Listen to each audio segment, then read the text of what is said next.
আমি উনুনে সর্ষের তেল দিয়ে জিরে, শুকনো লঙ্কা, তেজপাতা ফোড়নে দিয়ে দিয়েছি। এদিকে চিকেনটাকে লবণ, হলুদ আর টক দই দিয়ে সুন্দর করে মাখিয়ে নেব।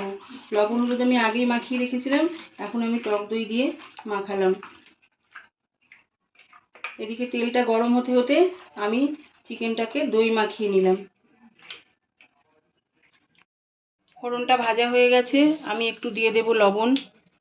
এবার দিয়ে দেব পেঁয়াজ।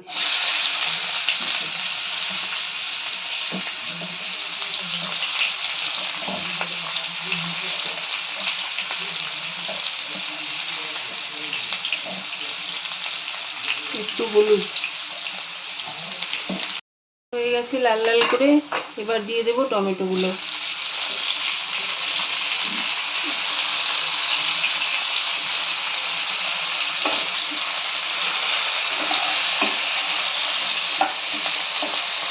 টমেটোগুলো একটু নরম হোক।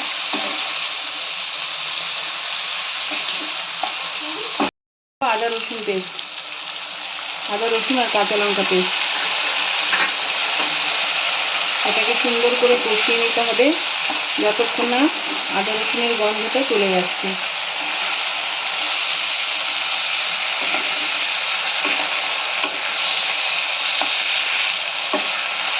মশলা দিয়ে তেল ছেড়ে দিয়েছে, মশলা ভাজা হয়ে গেছে।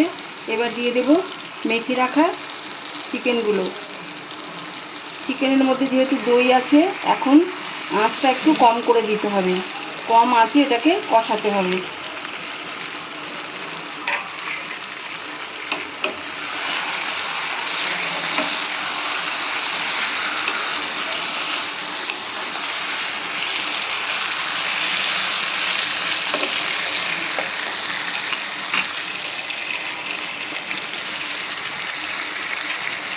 কালারের জন্য একটু দেব কাশ্মীরি লঙ্কার গুঁড়ো। এর মধ্যে কাঁচা লঙ্কা দেওয়া আছে, শুধু কালারের জন্য একটু কাশ্মীরি লঙ্কার গুঁড়ো দিলাম। এবার এটাকে কষিয়ে নিচ্ছি।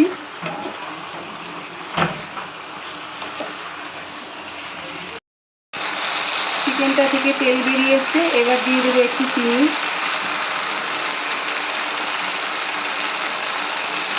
দিয়ে দেবো একটু গরম মশলার গুঁড়ো। এই চিকেনটার মধ্যে আমি কোনো মশলাই দিইনি, শুধুমাত্র পেঁয়াজ, রসুন আর আদা বাটা, লঙ্কা বাটা আর দই, টক দই দিয়ে আর নামানোর সময় একটু গরম মশলা দিয়ে নামিয়ে দেবো। তবে আমি গরম মশলাটা মাঝে দিয়ে দিলাম, তাহলে চিকেনের মধ্যে তেলটা এসে যাবে।